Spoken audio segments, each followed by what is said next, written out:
and I pray, all I need are some better days. Fuck me, I'm looking in the mirror, so foggy but I've never seen clearer. I don't really think anyone. Hello mga kabigis, welcome na naman sa another unboxing review. Ito si Uchiha Sasuke Susanoo ng TS Studio. Yan ang harap. Yan ang gilid. Likod. Another gilid. Top or taas. Yan. At ang ilalim. At na-unbox na natin yan. Nahati sila sa 4 na bahagi. Ito si Sasuke. Ang accessories ng Susanoo. Si Susanoo nakasama yung base na may pangalan ni Sasuke.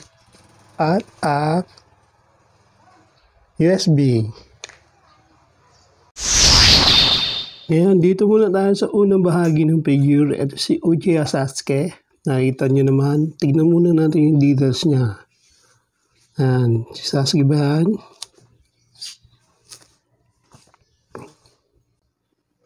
Medyo hawig ba?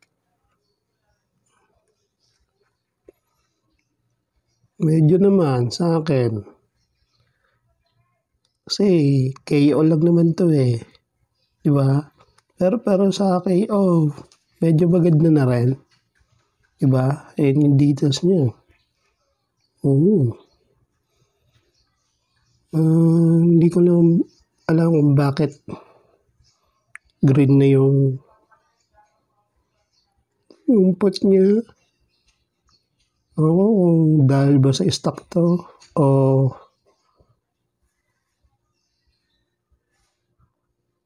basta.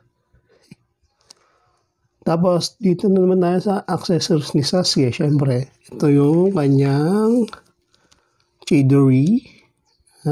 Chidori ang tawag dyan. Tapos, ang espadang baluktot. Ayan, baluktot. Dahil kayo, baluktot. Siyempre, huwag kayo mag-expect na masyadong kagandahan naman yung KO. Pero, pwede na rin, di ba? Okay na to.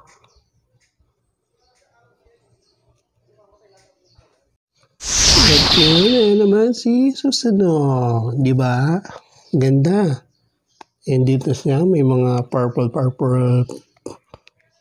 fire pa dyan. Yan. Tapos, mukha niya, oh. Tapos, yung blue flame. Purple flame pala. Tapos, yung sa base, yan. Pangalan ni Sasuke. Ito ang accessories ni Susanoo, ang kanyang wings. Haba, no? Ito pa ang isa, syempre left and right yan.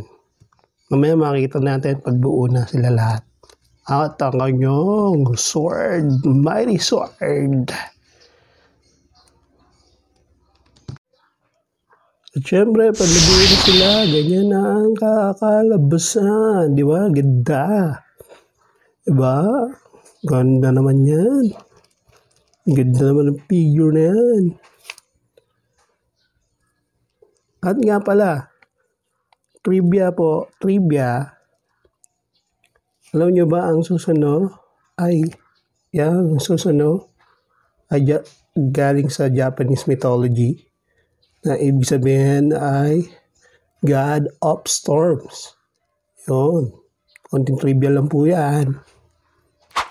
Yan po ang kanyang special features. Di ba may LED light?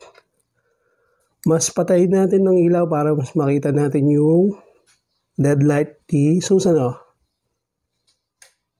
Yun, ang ganda. Agas naman yan. Diba? Ano, grabe. Grabe naman yung figure yun. At ngayon naman, susugatin na natin si Sasuke at Susanoo. Kung si Sasuke lang sa tip ng base at kay Sasuke ay nasa 6.5 inches. Yan. Tapos kung si Susanoo naman, hanggang sa head niya ay